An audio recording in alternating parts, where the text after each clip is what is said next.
The chaos surrounding the theft of nuclear secrets at Los Alamos National Laboratory. But apparently that's not the only thing being stolen, as millions of dollars of government equipment is missing. Joining us now from Santa Fe, New Mexico, is Glenn Walp and Stephen Duran. Both are members of the Los Alamos Internal Police, and both have now been fired.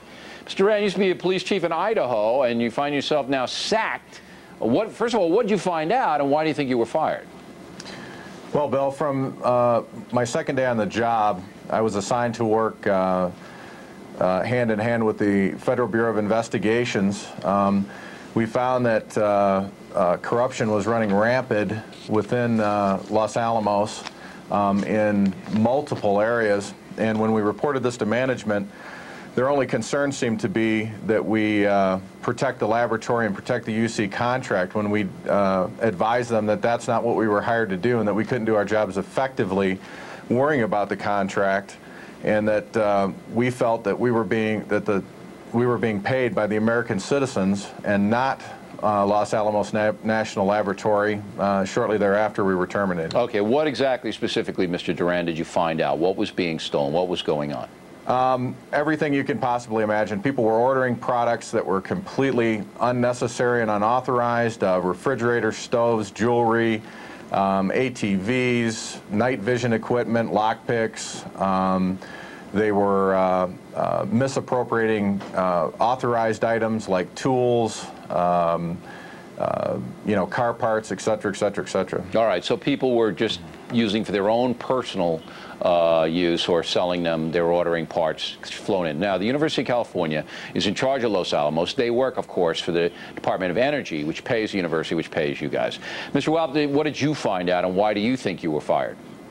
From my first start, Bill, in my posting and my mandate when I first arrived there, I was told that one of my major jobs was to investigate theft. I immediately started doing that. In fact, within 2 weeks, I had meetings where I was told that there was major theft there. In fact, I tried to bring in an FBI task force to go after it from a white-collar perspective, but I was soundly rejected, being told by my immediate supervisor that the lab did not want the FBI there, that after the Winhole leak case and hard drive case, there was such a bitter taste and they didn't want him there.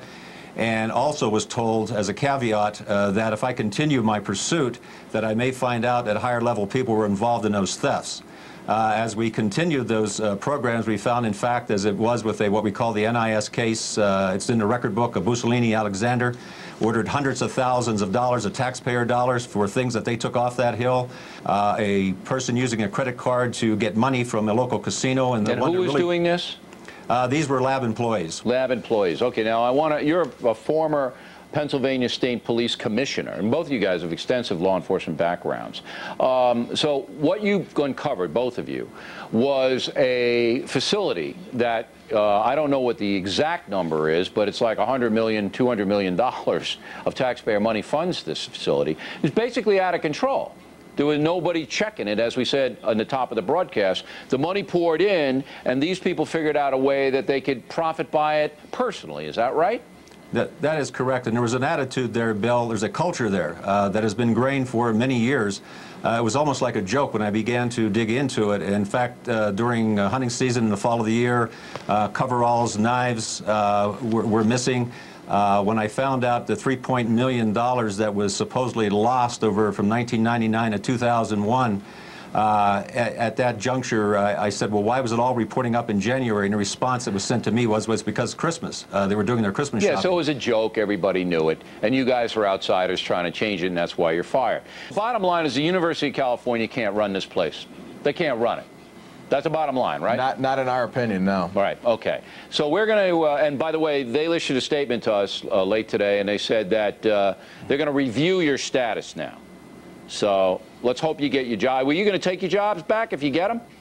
I don't even want to be associated with them. All right, but you'd like to just get this off your record, I guess. Well, yes. Well, we'd like to get it off, at least in my case, I'd like to get it off my record, and we'd like to move on to at least a, you know, an honest, upstanding agency. All right. Well, we're gonna take it a little higher to the Secretary of Energy, and we'll follow up on a story. And gentlemen, thanks very much. We appreciate it. Keep in touch with us, please. Federal authorities are investigating massive corruption at the Los Alamos nuclear facility in New Mexico. Much of the damning evidence was uncovered by two Los Alamos cops, Glenn Walp and Stephen Duran. And as thanks for their good work, they were fired by the University of California, which runs Los Alamos. That did not make us happy. Now, I'm going to call up Abraham. I think he'll talk to me because he's a decent fellow. I believe he is, a fair man. And we'll try to get you back on the job, okay? But the deal is you got to buy me a nice Tex-Mex dinner when I come out there. Is that all right? You got it. All right, joining us now from Albuquerque is Glenn Walp, and from Boise, Idaho, Steve Durant. So I'm looking forward. I got a lot of grief on the Tex-Mex deal. It's just Mexican food, Southwestern food, so I'm looking forward to that dinner. But I must say that Dave Brown, our producer here at The Factor, he was the one that did a lot of the legwork. I mean, and, I get the credit because they hold my picture up and say, this guy's mad at you, and they go like that, but Brown really did it. So how did it go down, Mr. Walp? It went very well, Bill. We thought it was very productive. At least it was perceived that way, and at this juncture we believe that there is a sincere effort on the part of UC to truly go after the problems and attempt to resolve them. However, also with the caveat that it's a wait and see. Sure, but I mean, tell us about your meeting last week. I mean, they want you back on the job as a consultant? Yes, we are actually hired right now as consultants directly to the president and his staff to help ferret out the problems that exist. Excellent. At the same salary or more? Same salary. And excellent. There you go. Pay back to November 25th when we were terminated. So. All right, so you're getting back pay too? Yes, they're treating us very well. All right. Mr. Duran, your reaction? Well, I concur with Glenn. It's just a wait-and-see game. If they, continue with the attitude that they had during the meeting, then I have no problem with it, and I'm actually a happy man. And we just hope that they do what they say they're going to do, and they continue to clean out the corruption at Los Alamos. Well, if they don't, Mr. Duran, who are you going to call? Bill O'Reilly. You, the Ghostbusters. That's who you're going to call. That's it. Because we're not going to sit for it. Now, Mr. Durant, I understand you had some financial problems here after you got the boot back last fall.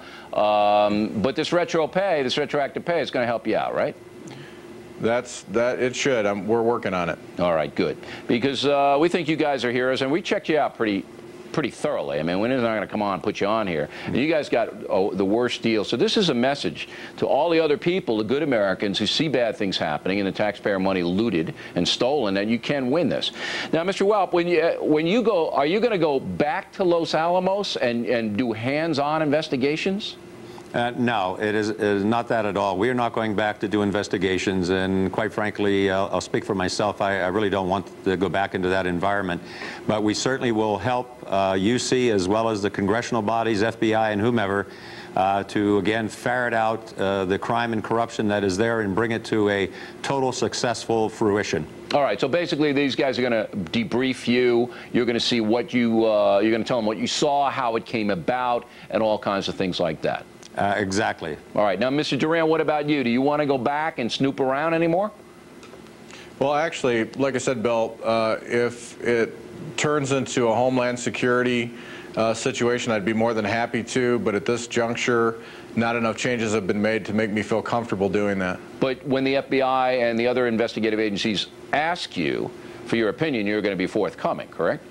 Oh, most certainly. Most certainly. One of the things that we discussed in the meeting was the fact that we weren't going to change the way we dealt with the news media, the FBI, the congressional investigators. Everything would stay the same in that arena. Okay. Now, I also want to give credit to Energy Secretary Abraham, who was in touch with us. He did not dodge us like Attorney General Ashcroft does, for example. Mr. Abraham was a man of his word. We asked him to personally look into this. He did. And as you guys know, the University of California didn't do this on their own. You know what I'm talking about? Know exactly what you're talking about. We thank you, Bill, and likewise, Dave. We're just here to do the right thing for the country. But Mr. Abraham, the Secretary of Energy, deserves credit here. Everybody should know it. He's a stand-up guy trying to do the right thing. And if all public servants were like him, we'd have a much better country. And if all public servants were like you guys, we'd have a much more honest country. So look, have a great 2003. We're glad you won this one, and then keep in touch with us, okay? If anything bad happens, let us know right away. We shall. Okay, gentlemen, thank you.